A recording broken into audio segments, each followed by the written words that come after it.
Hey, my name's Jonathan Hadel and I make music as Pink Buddha, and welcome to my channel, which is all about music production.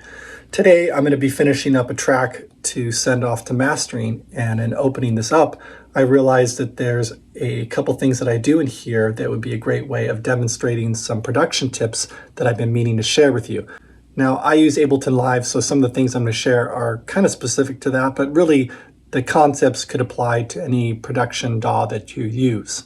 So let's jump in and I'll share with you what I'm doing. Alright, so here's the piece, and maybe let me give you a little bit of background behind this.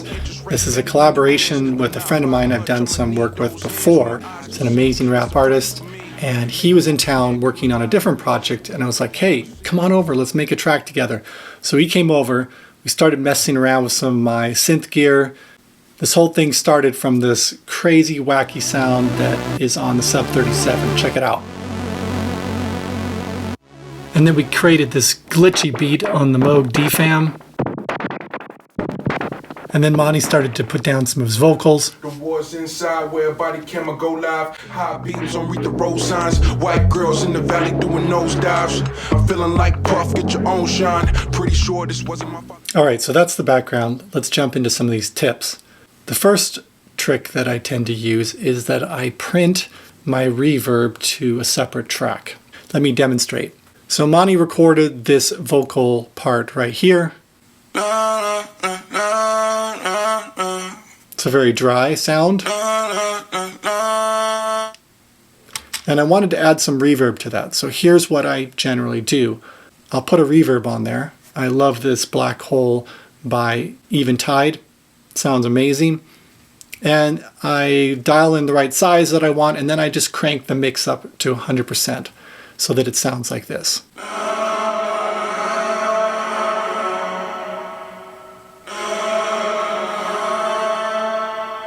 So then in Ableton you can approach this in one of two ways. You can either freeze the track, and by clicking over here on the right, and then when you click freeze, that takes the reverb and all the processing and freezes it in place. So if I go ahead and do that, it'll take a moment and process the whole track with the reverb at 100%. Now that I'm done freezing it, I would simply come in here and add another audio track. You can rename it. And then you simply select the region that you want and drag that into a new track. This now is only the reverb part. Let's listen to it. After doing this, I can go back to the original track, unfreeze it, and turn off the reverb because now I have the reverb on this other track.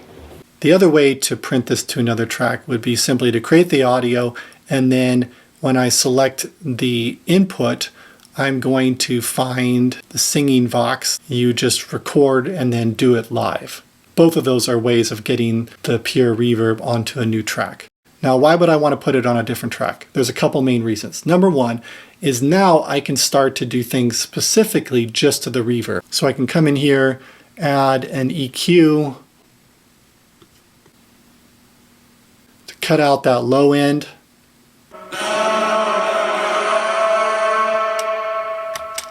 I could also put a little bit of drive or distortion or whatever kind of effect that I wanted to, just specifically to the reverb sound. The other thing that I could do is also change the audio itself to cut at certain times. In the context of this piece, I wanted there to be an abrupt ending for going into the verse. Ain't nobody hating on your boy Chin Check. So then I would go back into this original track and turn off the reverb, and now because I already have it on this second track as well, so I don't need it here on the original one. Now another reason to put it on a different track is I can manipulate this audio. So at the end of this little intro part, when it goes right into the verse, I wanted there to be a very stark contrast. Listen how it goes from the end of this little intro part into the verse. Ain't nobody hating on you. your boy Chin. See, that reverb for me is hanging over way too long. And instead of having to automate it or do other things like that, now that it's a separate audio track, I can simply come in and trim that at the end of this particular phrase here. So I can bring it right up to here. So it cuts off right there. I might even fade it just to the end of it so it's a real clean break. Ain't nobody hating on your boy. See that? It's like a really crisp finish for that reverb. The other thing that I can do is put a little bit of sidechain in for the singing. I sidechain the reverb against the original part so that the tail of the reverb is really what I'm catching. It's not getting too muddy.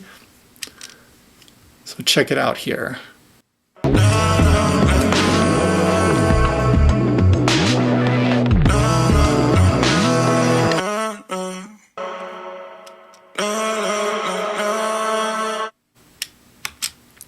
Okay, so again, to repeat, I am putting it on a different track, so I can adjust the EQ on it. I can put a little bit of sidechain, so the original audio is going to suppress some of that reverb sound when the singing is happening. And then because it's audio, I can do other things with it. I can cut it short if I want to, in case I wanted this particular section to end, not to be as long for that tail. Or cutting it off at the end of this phrase. If I was to tighten it up a little bit, it would sound kind of like this.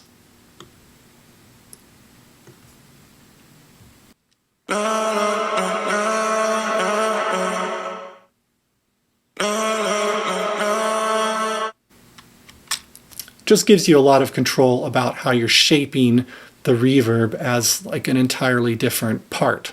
Rather than if you have the reverb in the individual track as a plugin, you don't have a lot of control over it. You could automate some of these same things that I'm doing. I just like to have it on a separate track so I can really see it and adjust it and dial it in and out exactly like I want it to. Another trick that I wanted to share with you is how I do my routing of tracks. And if you haven't seen the video that I did on creating a master template in Ableton Live, some of these things are covered in there. You can click on this link up here. There's a free download that you can get the master template if you want to grab that. The link is in the description of that video. The basic concept is I like to treat all my tracks like they're small streams coming into larger and larger rivers. Those ones being here, the main bus, the drum bus, and then the final bus. This is the drum mix down, and I'll talk about that in a second. Sometimes I'll even create a different bus that'll be like a lead bus that has my main Vox or other things like that that I put in there. I just didn't happen to do it on this track.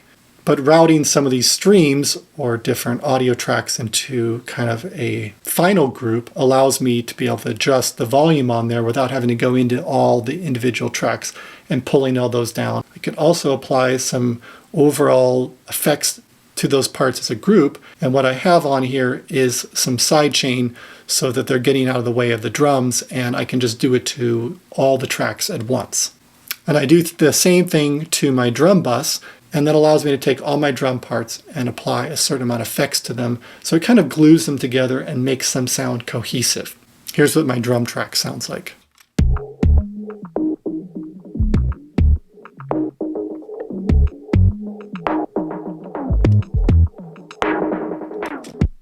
So then sometimes what I like to do is I take that drum bus, and rather than just leaving all these effects happening, I bounce those to a different track entirely. Now, when you're summing those into here, you can't do what I talked about before and freeze it because there's no audio that's on this track. It's only being bussed into it.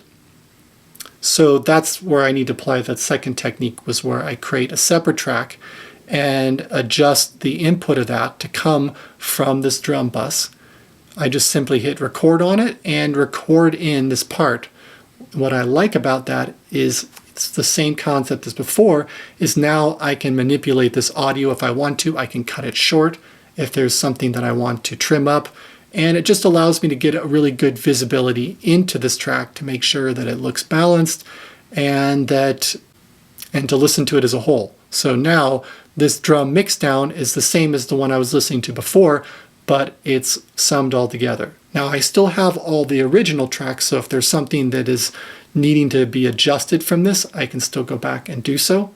But this gives me a way just to mix the drums as a whole, because it's coming into the drum bus and now turning into this drum mixdown that I have. So if I feel like the drums as a whole need to get a little bit louder or softer, and I just come to this and turn it up and down as needed. Oh crap, what time is it? I gotta run here for a second. I just remembered I need to pick up my sister's car before the auto shop closes at 5 o'clock, so I'll be back. Tripped up, trying to go fast, had to take my time with it, carry on. Don't go outside, eyes wide, read the fair, boy, therefore. Protect your neck, put what's left in the dead, time to make more. Take money, say a prayer, told you life is fair, yeah, they were there wrong.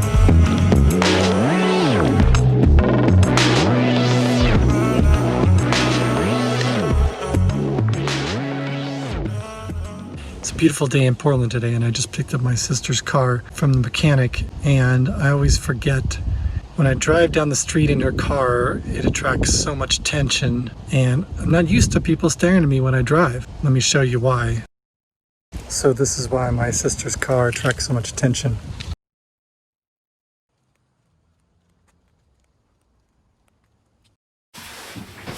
Okay, so I'm back here. Glad I remembered to do that. The final tip I have for you is similar to the last one about the drum mix or the main mix coming into its own bus. And that's that I don't really use the master track. I set up a master track within my session itself, and I call it the final bus. And this is where I put all my sort of final effects on here. I have some outboard gear that I go through. I have a pair of Clark Technic tube EQs, and then a stereo compressor, which is an SSL clone. I run everything through that just to glue things together. Now, why do I put this into the session rather than on the master track? Here's the reason why. I like to create mixdowns within my session rather than exporting them. And so what I do is create a final track that I call mixdown. And that comes from right here. You can see the routing is coming from the final bus. And I use this to mix down my overall track before I'm going to send to mastering. For the same reasons I mentioned before, it allows me to get a good visual on it to make sure it's balanced. I can listen to it, but I can also see any mistakes that might be there. And I can quickly create a number of different exports. So you can see in this session, I have a number of different mixdowns that I've already tried. Anytime I want to get a sense for that, you could certainly export it before and listen it that way. I like to leave it within my session, so that way I have an easy way to come back to it later. So I set up this mixdown to record. Everything is coming through my final bus. And then I just start recording into the mixdown track.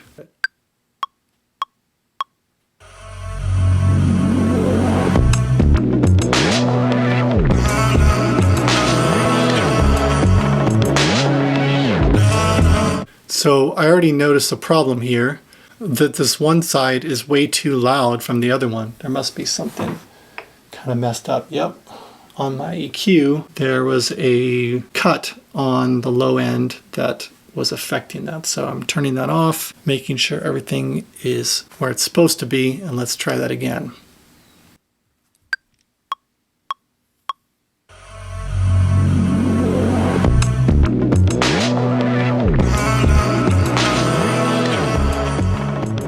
That looks a lot better. So you see that helps me catch certain things.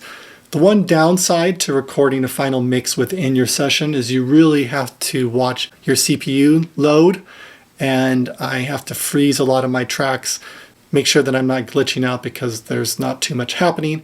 But I sit here and I listen to the whole thing, make sure it sounds okay, and then I'll listen to it again. But this allows me to have this captured in here. Now, if I want to pull this out and put it into someplace else, I can simply take this and drag it into a different folder as a way of exporting it.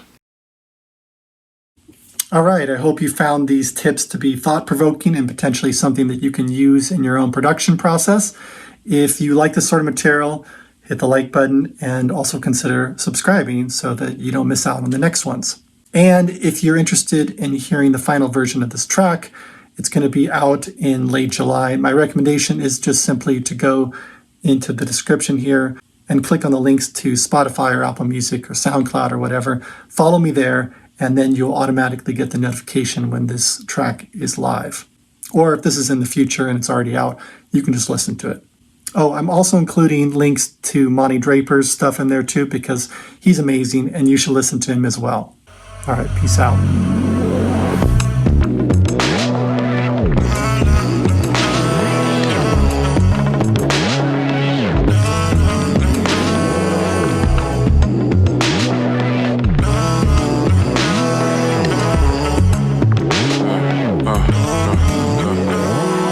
Nobody hating on your boy, chin, check your ego. Use a sniper rifle for the peephole. Hands to the Bible, no rivals left to feast on no value for life. Die young or geek on the money's what we bleed for. Squad in the Nissan, L's dirty. Only promises that my niggas wouldn't smell dirty. I learned the fears to Jehovah while you had to